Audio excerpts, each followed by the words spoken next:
الله الرحمن الرحيم ومن يشاقق الرسول من بعد ما تبين من الهدى ويتبع غير سبيل المؤمنين نوله ما تولى ونصله جهنم وساءت مصيرا۔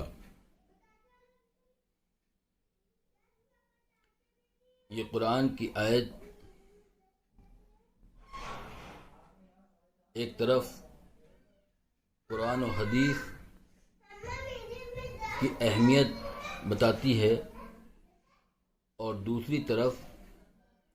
اس اجتہاد کی اہمیت بتاتی ہے جو اجتہاد قرآن و حدیث کی روشنی میں کیا جائے،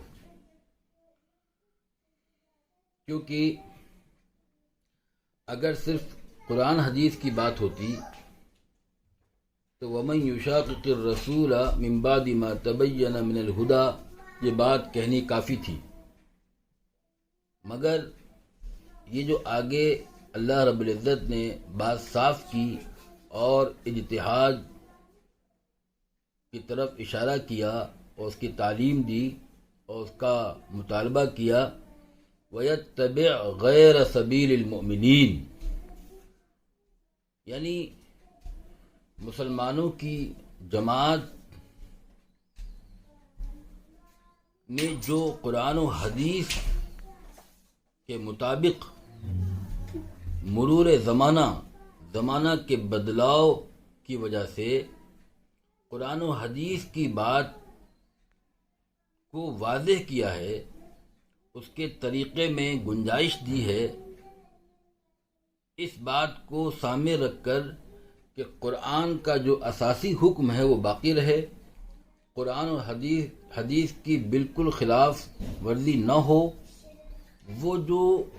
اساسی حکم ہے وہ بالکل ہو بہو باقی رہے اور وہ مرور زمانہ کی وجہ سے اس میں لوگوں کی رہنمائی کی جا سکے۔ تو اب آپ اس پر غور کریں کہ اگر اجتہاد کی ضرورت اور اہمیت کو نہ سمجھا گیا اور اس کا انکار کیا گیا تو مرور زمانہ کے اندر تبدیلی آ جانے پر لوگوں کی رہنمائی بند ہو جائے گی اور لوگ یہ کہنا شروع کر دیں گے کہ اسلام ابدی مذہب اس لیے نہیں ہو سکتا کیونکہ زندگی کے حالات بدلتے رہتے ہیں اور بدلے ہوئے حالات میں ضرورت ہوتی ہے کہ لوگوں کو نئے سرے سے اسلام کی باتوں کی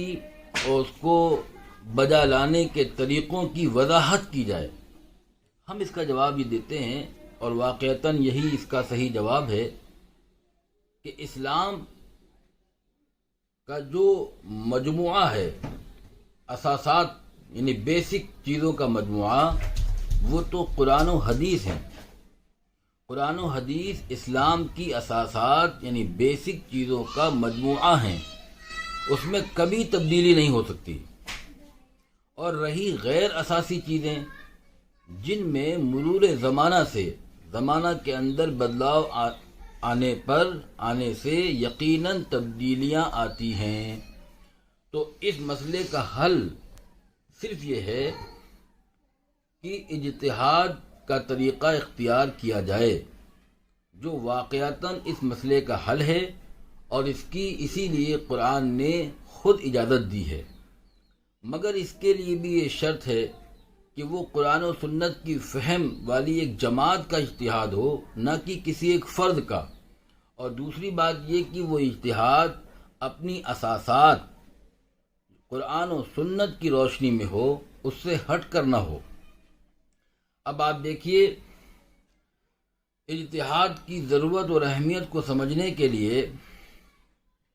قرآن کی اس آیت پر غور کرنا بہت ضروری ہے جس میں اللہ تعالیٰ فرماتا ہے وَأَذِّن فِي النَّاسِ بِالْحَجِّ يَأْتُوكَ رِجَالًا وَعَلَى كُلِّ ضَامِرٍ يَأْتِينَ مِنْ كُلِّ فَجٍّ عَمِيقٍ ان لوگوں میں حج کا اعلان کر دو، وہ تمہارے پاس پیروں پر چل کر اور دبلے اونٹوں پر سوار ہو کر دور دراز راستوں سے آئیں گے۔ اب اس آیت سے صاف پتہ چل رہا ہے کہ حاجیوں کو اپنے مقامات سے اونٹ پر سفر کر کے یا پیدل سفر کر کے مکہ آنا چاہیے، اور پہلے حضور پاک علیہ الصلاۃ والسلام کے زمانے میں ایسا ہی ہوتا تھا، مگر اب کوئی حاجی ایسا نہیں کرتا، اور جو لوگ نہیں کرتے ان میں سے وہ بھی ہیں جو اجتہاد کا انکار کرتے ہیں، حالانکہ یہی اجتہاد ہے۔ ان لوگوں سے کوئی پوچھے جو اجتہاد کو درست نہیں مانتے کہ ان کو اونٹ پر سوار ہو کر ہی آج بھی حج کا سفر کرنا چاہیے، ہوائی جہاز اور گاڑیوں کا استعمال وہ کیوں کرتے ہیں؟ تو وہ جواب دیں گے کہ چونکہ علماء نے جمع ہو کر یہ فتویٰ دے دیا کہ ہم ایسا کر سکتے ہیں، کیونکہ زمانہ بدل گیا۔ اب ان لوگوں کو یہ بات سمجھنے کی ضرورت ہے مثبت انداز میں کہ اجتہاد اس کے علاوہ کہتے کسے ہیں؟ یہی تو اجتہاد ہے کہ قرآن میں جو اساسی چیز ہے حج اور حج کے سفر کا حکم وہ موجود ہے، اب اسی کو سامنے رکھ کر اور سواری پر چل کر آنے، گاڑیوں پر چل کے آنے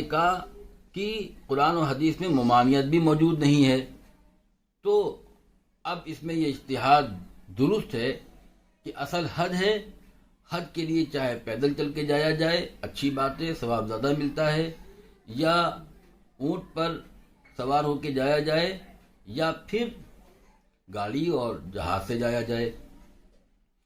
اب اس میں کچھ لوگ ایسے ہیں جو یہ کہتے ہیں کہ یعنی اجتہاد کوئی بھی کر سکتا ہے، تو ظاہر ہے کہ ایسا کہنا درست نہیں۔ اجتہاد میں یہ پابندی ہے کہ ایک جماعت ہو اور وہ قرآن اور حدیث کی روشنی میں کرے، اور قرآن میں اس کی ممانعت نہ ہو، اور قرآن میں جو اساسی حکم ہے وہ باقی رہے، یعنی اساس جو موجود ہے قرآن میں اس میں کوئی تبدیلی نہیں ہو سکتی۔ اس لیے جب علماء نے حج جو کہ اساس ہے اس کو نہ کرنے کی اجازت دی، تو اللہ تعالیٰ نے اپنی اساس کو باقی رکھنے کے لیے سید احمد شہید رحمۃ اللہ علیہ کو کھڑا فرما دیا۔ تو ان لوگوں کو جو یہ کہتے ہیں کہ صرف دو چیزیں حجت ہیں، قرآن و حدیث، اجتہاد و قیاس کو ہم نہیں مانتے، ان سے کہنا چاہوں گا کہ مان تو آپ بھی رہے ہیں، البتہ دل سے نہیں تو مجبوراً ہی صحیح۔ دوسری بات یہ کہنی ہے کہ جس قرآن کو اور حدیث کو آپ مان رہے ہیں، اسی قرآن میں اجتہاد کی تعلیم اور اس کا مطالبہ کیا گیا ہے۔ اگر ہم اجتہاد کا انکار کرتے تو پھر ہم مسلمان لاک ڈاؤن کے زمانے میں جمعہ اور جماعت سے محروم رہ جاتے۔ اجتہاد ہی کی برکت ہے کہ مسجدوں میں 5 آدمیوں سے زیادہ نماز نہ پڑھنے کی اجازت کے باوجود الحمدللہ پوری دنیا کے تمام مسلمانوں نے با جماعت 5 نمازیں اور جمعہ و عیدین کی نماز پڑھیں، مگر اس کی شرائط کے ساتھ، جتنی شرائط کو پورا کر سکتے تھے، ان شرائط کو پورا کرتے ہوئے اس طرح اساسی حکم بھی باقی رہا، اور امت کی زمانے کے اس عظیم ترین بدلاؤ میں رہنمائی بھی ہوئی۔ اللہ تعالیٰ نے لاک ڈاؤن کے زمانے میں اجتہاد کی اہمیت کو اور زیادہ واضح کر دیا۔ اللہ تعالیٰ ہمیں اجتہاد کی اہمیت کو سمجھنے کی توفیق نصیب فرمائے۔ وما علینا الا البلاغ۔ السلام علیکم ورحمۃ اللہ وبرکاتہ۔